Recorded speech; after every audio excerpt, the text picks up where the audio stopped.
warahmatullahi wabarakatuh dan selamat pagi.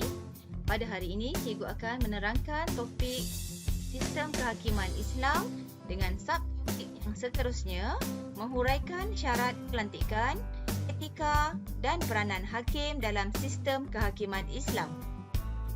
Mari kita lihat syarat-syarat pelantikan hakim ada 5. Yang pertama, Islam dan beriman. Hakim perlu memahami hukum-hukum Islam dan mempunyai keimanan yang kuat agar dapat mempraktikkan syariat Islam dalam perbicaraannya supaya hakim terhindar daripada penyalahgunaan kuasa dalam menjatuhkan hukuman. Yang kedua, balik dan berakal. Tugas hakim memerlukan pemikiran yang matang dan tajam supaya keputusan yang dibuat bertepatan dengan kebenaran. Keputusan yang tepat tidak dapat dibuat sekiranya seseorang itu belum balik dan tidak mempunyai akal yang waras. Syarat yang ketiga ialah adil.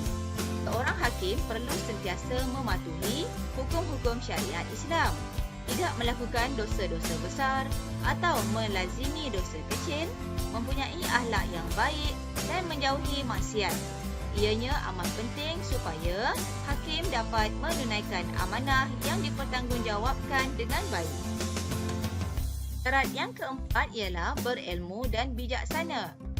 Hakim mesti boleh berijtihad, mampu memahami nas-nas syarak dan menguasai ilmu-ilmu kehakiman serta berpandangan jauh supaya hakim dapat membuat keputusan yang bijak demi menyelesaikan masalah secara menyeluruh. Apa maksud ijtihad? Ijtihad ialah usaha untuk mendapatkan sesuatu kesimpulan baru melalui kajian atau penyelidikan berdasarkan sumber dan kaedah yang sah dalam kaitannya dengan agama Islam. Syarat yang terakhir, yang kelima, sempurna panca indera.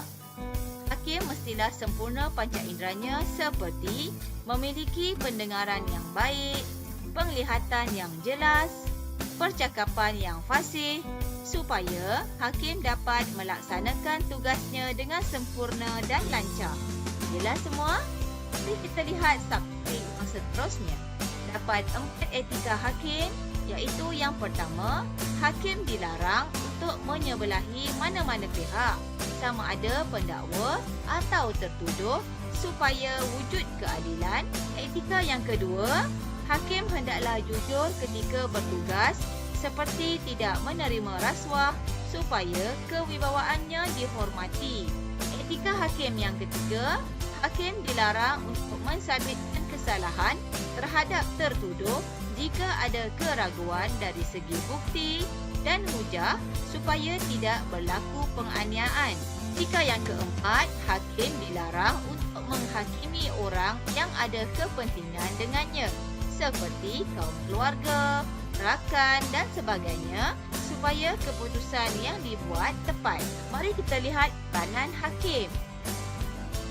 Peranan yang pertama ialah jatuhkan hukuman secara adil dan saksama setimpal dengan kesalahan. Hukuman dijatuhkan tanpa mengira kedudukan dan pangkat seseorang, sama ada keluarga terdekat, orang kaya atau pemimpin, supaya kewibawaan hakim dipandang tinggi. Yang kedua, hakim menjatuhkan hukuman dalam keadaan tenang. Hakim tidak boleh menjatuhkan hukuman dalam keadaan sedang marah supaya tidak tersalah membuat keputusan. Hakim menjatuhkan hukuman tanpa ragu-ragu kepada pesalah.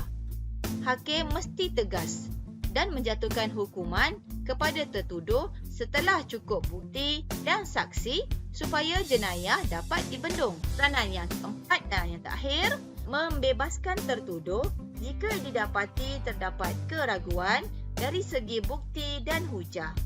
Hakim mesti membebaskan tertuduh sekiranya tidak dapat dibuktikan yang dia bersalah supaya tidak berlaku penganiayaan kepada tertuduh. Inilah Pasan pada minggu ini, murid-murid diminta membuat nota dalam bentuk peta pemikiran bagi tajuk yang berikut. Pertama, syarat pelantikan hakim. Yang kedua, etika hakim. Yang ketiga, peranan hakim.